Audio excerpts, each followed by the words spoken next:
As a founding member of NATO and the eyes and ears of the alliance on the northern flank, Norway is a critical partner and critical to transatlantic security. And we just saw that again last week when the USS Gerald Ford, the world's largest aircraft carrier, arrived in Oslo for training exercises. Here in Secretary General Stoltenberg's hometown, let me also say how grateful I am to Jens for his remarkable leadership of our alliance these past few years. Truly a crucial moment for the alliance.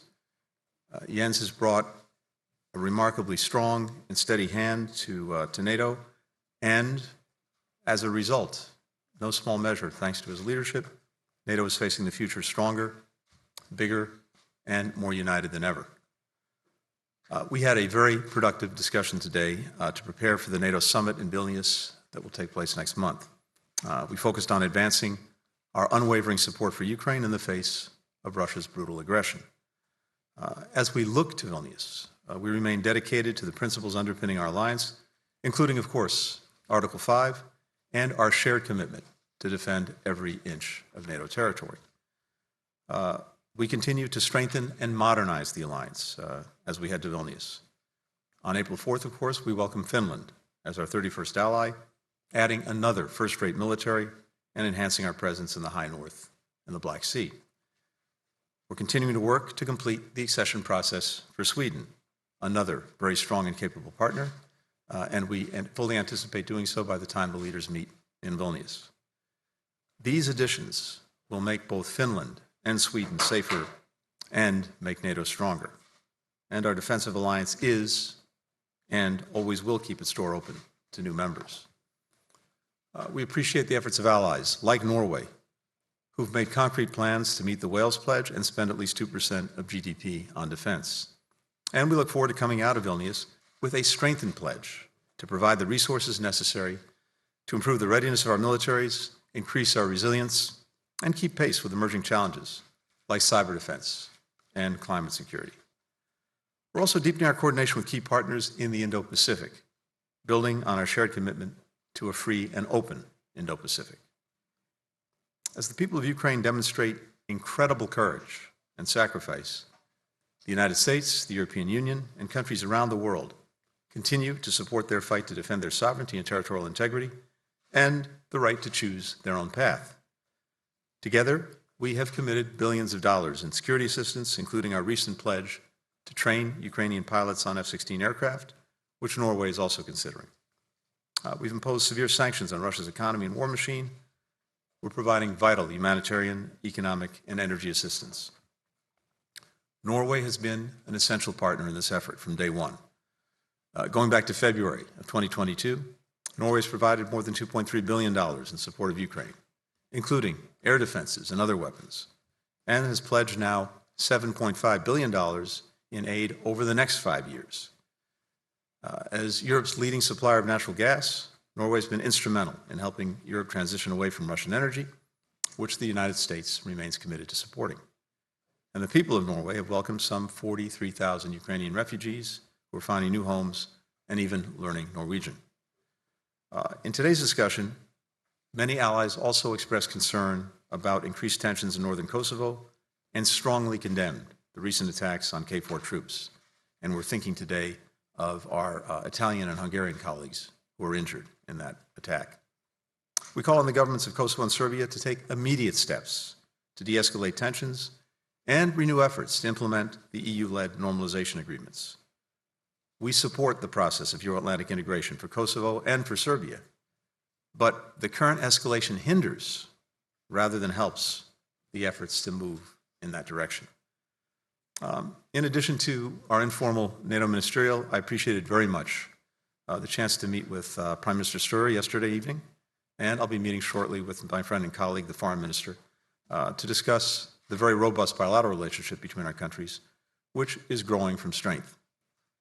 Last year, a new supplementary defense cooperation agreement entered into force, modernizing how our militaries collaborate. Norway is leading the world in advancing clean energy technologies, with electric vehicles now making up 80% of new cars sold here over the last year. We'll continue partnering with Norway to combat the climate crisis, from reducing deforestation to making shipping greener. And of course, our countries are Arctic allies. I look forward to discussing with the Foreign Minister Norway's assumption of the chair of the Arctic Council. We're eager to work with like-minded allies to advance our vision of a peaceful, stable, prosperous, and cooperative Arctic. To deepen our own engagement in the High North, I'm announcing today that the United States will be opening an American presence post in Tromsø, our northernmost diplomatic mission and only such facility above the Arctic Circle. So I very much appreciated the opportunity to discuss these efforts with both our Norwegian and NATO allies. We covered a lot of ground today in preparation for Vilnius, and I think based on the discussions today, we can anticipate a very productive summit when our leaders meet in July. With that, happy to take some questions. First question is for Sean Tandon with AFP. Thank you, Mr. Secretary. Can I follow up on a couple of things you just said? You said that the door remains open to Ukraine. Here in the talks leading up to the Vilnius summit, what political commitments do you think NATO should give to Ukraine, if any, at this point, in addition to the military aid? Excuse me. And on the issue of Kosovo, you mentioned the call to de-escalate tensions. You've criticized the leaders in Pristina for the actions that they've taken. How much leverage does the United States or do other NATO members have over those decisions? And how do you assess the role of Belgrade and Moscow in this? And with your indulgence, can I just briefly ask about the situation in Sudan?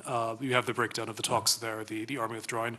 Are you optimistic at all of talks restarting or a peace process restarting at some point? Thank you. Good. Thanks very much, Sean. So, with regard to Ukraine, I think based on the discussions today, the first thing I'd say is that at Vilnius, when the leaders meet for the summit, we and our friends in Ukraine can anticipate a very robust package of both political and practical support. Everyone here stands behind the Bucharest commitment. That hasn't changed. We're focused intensely on what we can do to strengthen even more the relationship between Ukraine and NATO, and to continue to bring Ukraine up to NATO standards, interoperability. And I think you'll see that be a feature of the summit in Vilnius, as well as strengthening the political relationship between NATO and Ukraine. So again, I'd anticipate, based on discussions and today, that there will be a strong package of support. Now, what we were doing today is not decisional. This was really an opportunity on the eve, almost the eve of the summit, to compare notes and to make sure that when we get to the summit, we do so in a way that's characterized our entire approach to the crisis in Ukraine and to Russia's war of aggression against Ukraine. And that is united, together, and moving forward. So you'll see that both in terms of support for Ukraine. You'll see that in terms of our ongoing commitment to strengthen our own alliance, to make sure that it is properly postured for any Russian aggression. And I think you'll also see that in NATO looking at a whole series of other challenges, many of which we've focused on addressing, including with our new strategic concept. With regard to Kosovo, the escalation there and the actions taken there move both Kosovo and Serbia in the wrong direction, because the answer that we're looking for is de-escalation, avoiding any unilateral actions, and returning to this normalization process and the EU-led effort that is what promises both of them a future of integration in the Euro-Atlantic community. And in a sense, when we're talking about leverage, that's it. That, I think, meets clearly the aspirations of people in both countries. If either country is taking steps that actually make that a more distant prospect, that's actually not going to serve the interests of their people. We've been very clear in our concerns about some of the recent actions that were taken. We've said that directly to the leaders involved, including Prime Minister Kurti, and we're looking for both to act responsibly going forward. Sudan, we have been very much engaged, and I've been very much engaged in trying to get a ceasefire. We did, very imperfect. We got it extended a few times. We did see the provision of humanitarian assistance moving forward, but it has been incredibly imperfect and incredibly fragile, and now we're seeing actions, again, by both sides in clear violation of the commitments they've made in terms of the ceasefire. So that also is not the right direction to be heading, and it's certainly not what's in the interests of the people of Sudan. We'll continue to be engaged at the same time. We're also looking at steps that we can take to make clear our views on any leaders who are moving Sudan in the wrong direction, including by perpetuating the violence and by violating the ceasefires that they've actually committed to. So that's what we're focused on right now. Mattia Bagnoli with ANSA.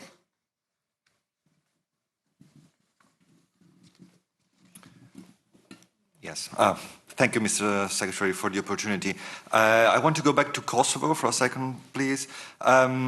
Regarding the rising tensions that we are seeing over there, NATO has already announced an increase in its presence. And is the US also ready to deploy more troops at Bond Steel base? So the United States already has forces there as part of the existing mission. The plus-up, we have several hundred forces as part of the KFOR mission. The plus-up that was announced by NATO, I don't think will involve additional U.S. forces, but as I said, there are already U.S. forces as part of the KFOR mission. There are now an additional roughly 700 troops who will be added to the approximately, I think, 4,000 or so who are already there. But again, the most important thing is for the parties themselves to de-escalate, to stop engaging in unilateral actions, and to return to the EU-led dialogue. That is the path forward. That is what we are strongly urging both parties to do.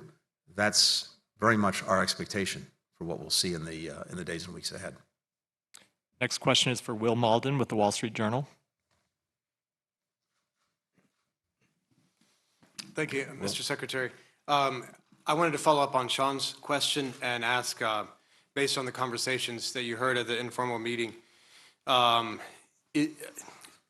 group of, the majority of NATO countries, their Foreign Affairs Committee chairman wrote today saying that there should be a clear path toward membership for Ukraine and a strong security guarantee. Is that something that's consistent with what you heard in the room, or is there still a deep divide between those who want NATO membership for Ukraine and those who don't? And then following up on where you said practical support for Ukraine, would that be some kind of scheduled weapons delivery or assistance long-term, something like the U.S. provides for Israel, or were you referring to something else? Yeah. Thank you.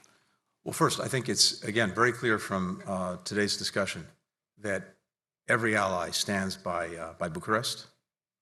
There is no division on that proposition. NATO is a consensus-driven organization, so any steps that we take have to be taken by consensus of all 31 countries who are currently members of the alliance. As I said, when we're looking at Vilnius, our focus is twofold. First, we have an immediate focus, both through NATO, but also on an individual basis with the now more than 50 countries that have been supporting Ukraine, an immediate focus on maximizing our support for Ukraine as it engages in a counteroffensive to take back its territory seized from it by Russia over the last year and a quarter.